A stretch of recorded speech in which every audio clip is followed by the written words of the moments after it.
यांच्या निमित्ताने एक चर्चा बैठक सुरू आहे। या चर्चा बैठकीमध्ये सर्व सृष्टी विधाता जगाचे पालन करता भगवान बाबा हनुमान उपस्थित आहे, यांना माझा प्रणाम। तसेच सर्वांचे सद्गुरू महान त्यागी बाबा जुंदजी उपस्थित आहे, यांना माझा प्रणाम। तसेच बाबाच्या खानदाना करणारी वारणाचे उपस्थित आहे, यांना माझा प्रणाम। तसेच आजच्या चर्चा बैठकीचे अध्यक्ष कलाजी वारे साहेब, यांना माझा नमस्कार। आणि मंचावर बसलेले उमेद शाखेचे कोषाध्यक्ष कडमे साहेब, त्यांना माझा नमस्कार। आणि आदरणीय मन सर्वांना माझा नमस्कार।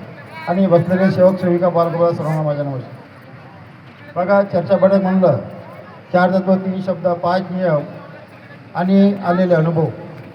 बघा, आजच मी एक छोटासा एक अनुभव नाही आहे, पण एक सल्ला सूचना आहे। बघा, आपण सेवक बनलो, पण हर प्रकारचे लोक आहेत, वेशनी अमकट जो बी असेल ती, आणि या मार्गात आल्याच्यानंतर खरंच आपण सुधरत नाही।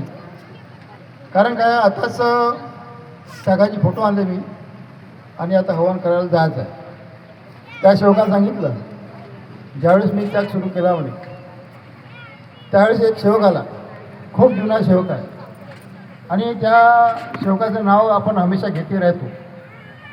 आणि त्याचा भाचा राहते फुटाणबोरीला, आणि त्याचा त्याग सुरू झाला 4-5 दिवस झाले, आणि त्याचा भाचा सेवक आहे आणि त्यागी आहे, आणि त्याची डेट झाली।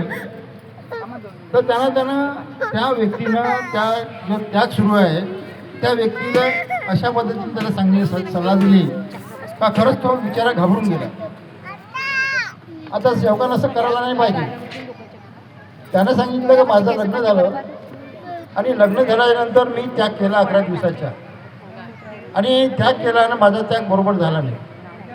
का झाला नाही विचारलं, त्यानं सांगितलं का जे दिलेले जे बंधन होते ते पाडले नाही, आणि पाडले नाही, आणि माझा त्याग झाला नाही बरोबर। आणि काय झालं, काही दिवसांना माझ्या पत्नीने कॅन्सर झाला, आणि ती पत्नी मरण पावली। आता हे एवढे जुने सेवक आहेत, कर्म आपण करायचे, आणि खरंच दुसऱ्या सेवकाला सांगायचं आहे किती बरं चुकीचं आहे। तो बिचारा जेव्हा सांगितलं बा तो घाबरला का माझा अगर त्याग बरोबर नाही झाला तर उद्या जरून कमी जास्त झालं तर त्याच्यामध्ये शंका निर्माण झाली की नाही, का उद्या माझी पत्नी एकच आहे, पोरं नाही बारा नाही, नवर बायको दोघंच आहे, उद्या त्याग बरोबर नाही झाला तर माझी पत्नी असं कमी जास्त झाला तर मी एकटाच राहील। म्हणजे असे चुकीची सल्ला द्यायला नाही पाहिजे। अजून एक सल्ला असं दिलं आहे, आपला चौधरी म्हणून एक आहे, त्याला लफा मारला आहे, त्याची बीपीची औषध चालू होती, लफड्याची औषध चालू होती, 5-6 रंगाच्या गोळ्या चालू होत्या, आणि त्याची इच्छा होती का नाही मी त्याग करायला पाहिजे। पण काही सेवकांना त्याला सांगितलं